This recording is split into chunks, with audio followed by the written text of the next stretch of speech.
Assalamualaikum warahmatullahi wabarakatuh. Salam Pramuka. Apa kabar kakak-kakak? Semoga semuanya selalu dalam keadaan sehat walafiat ya. Mari kita berdoa bersama untuk diri kita, untuk negeri kita, dan untuk seluruh masyarakat di seluruh dunia. Semoga pandemi yang sedang melanda negeri kita dan juga di dunia ini bisa segera berakhir. Sebagai langkah waspada, ingat selalu untuk melaksanakan 3M. Yang pertama, mencuci tangan. Yang kedua, memakai masker. Dan yang ketiga, menjaga jarak.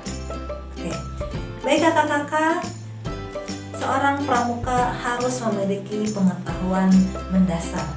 Salah satunya adalah pengetahuan tentang tanaman obat. Pas banget nih di masa pandemi seperti ini, kita harus selalu menjaga kesehatan. Dan menjaga kesehatan salah satunya bisa dengan kita mengkonsumsi obat-obatan herbal atau tanaman obat dari lingkungan yang ada di sekitar kita.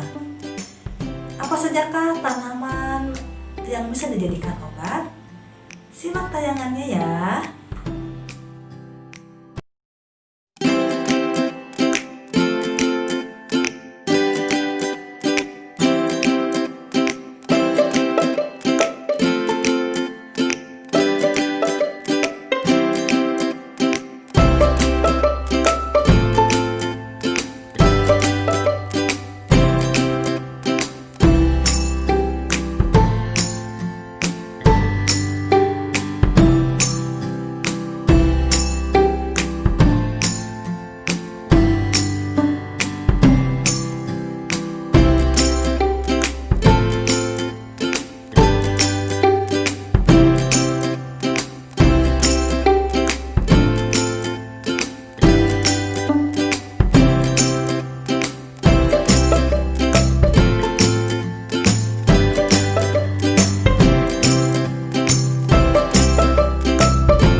Itu dia tentang macam-macam tanaman obat yang ada di sekitar kita dan bisa dijadikan sebagai obat untuk digunakan.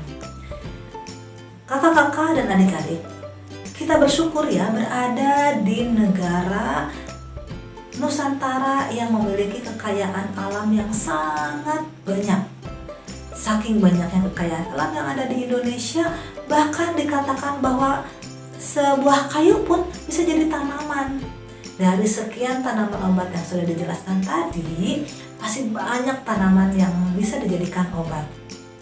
Bahkan rumput pun bisa jadi obat. Itulah Indonesia. Tidak percaya? Nah, kalau tidak percaya, simak dulu tayangan tentang rumput yang dijadikan obat berikut ini.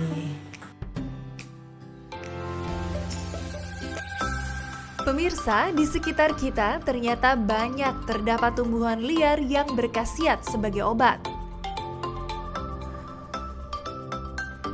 Padahal tumbuhan liar tersebut seringkali kita anggap sebagai tumbuhan pengganggu. Nah, berikut ini adalah beberapa jenis tanaman liar yang ternyata bermanfaat untuk kesehatan kita.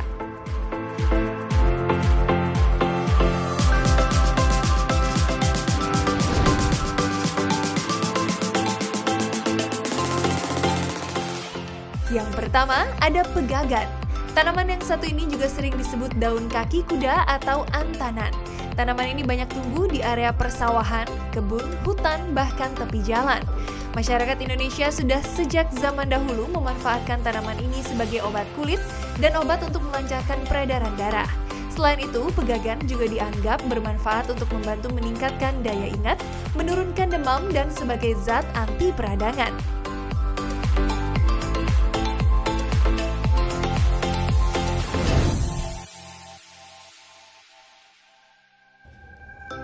Tanaman liar yang bermanfaat selanjutnya adalah alang-alang. Alang-alang banyak tumbuh di mana-mana karena memiliki daya tahan yang kuat terhadap gangguan lingkungan dan cuaca. Tanaman ini sering dianggap gulma atau pengganggu oleh para petani karena pertumbuhannya yang sangat cepat. Tapi jangan salah pemirsa, ternyata akar dari tanaman ini memiliki khasiat yang luar biasa. Akar dari alang-alang dapat digunakan untuk mengatasi penyakit darah tinggi, sakit kepala, dan ginjal.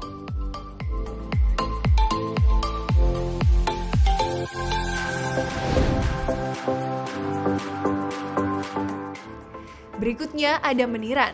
Meniran bisa kita temukan tumbuh liar di area persawahan.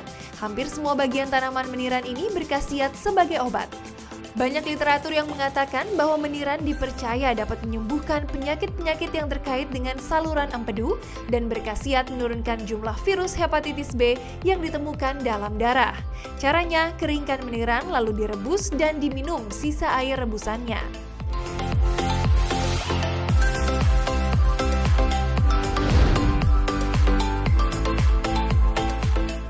Kemudian ada krokot. Tanaman liar ini banyak tumbuh di lahan-lahan pertanian, tepi jalan, bahkan di halaman rumah. Daun krokot memiliki khas berupa daunnya yang berwarna hijau dengan batang kemerahan. Tanaman krokot ini disinyalir dapat dijadikan obat herbal bagi penyembuhan beragam penyakit seperti infeksi kulit, gangguan saluran pencernaan, kejang otot, dan demam.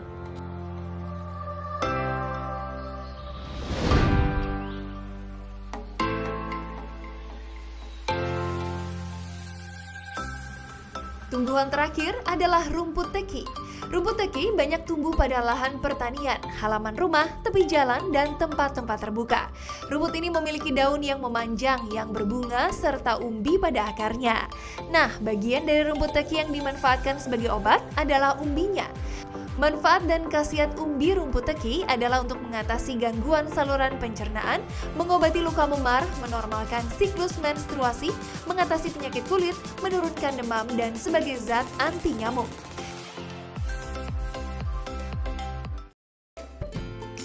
Cinta alam dan kasih sayang sesama manusia. Ada yang tahu itu dasa dharma yang keberapa? Ya, betul, dasa dharma yang kedua. Seorang pramuka memiliki karakter dan memiliki jiwa cinta alam. Mencintai alam tidak sekedar mensyukuri, menikmati, merawat, tapi mencintai alam itu juga perlu diiringi dengan kesungguhan kita mempelajari kekayaan alam yang ada di bumi ini, terutama di bumi Nusantara.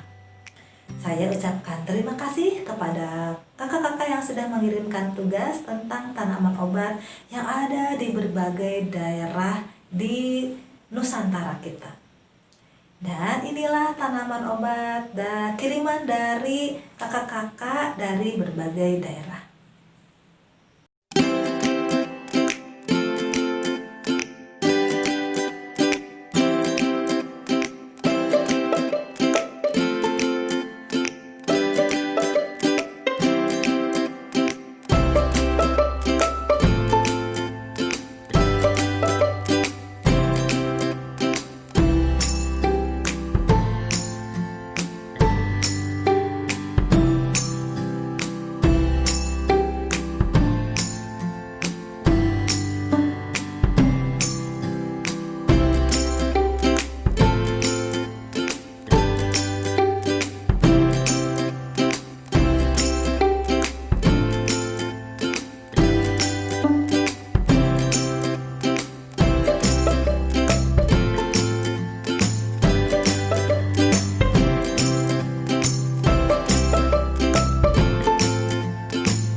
Demikianlah materi tentang tanaman obat. Mengetahui tentang macam-macam tanaman obat atau sering dikenal dengan tanaman herbal adalah salah satu pengetahuan wajib yang harus dimiliki oleh seorang pramuka. Tidak akan rugi mengetahui tentang macam-macam tanaman obat atau tanaman herbal karena ini akan bermanfaat saat kita sedang sakit atau saat kita sedang membutuhkan. Misalnya saat sedang terluka atau saat sedang berada di tempat yang jauh dari jangkauan rumah sakit atau apotek. Kita suatu saat akan membutuhkannya. Apalagi di saat seperti sekarang yang banyak virus dan kita diuji dengan kesehatan, maka lindungilah diri kita dengan vitamin dan juga obat-obat herbal seperti jahe, minuman hangat dan sebagainya.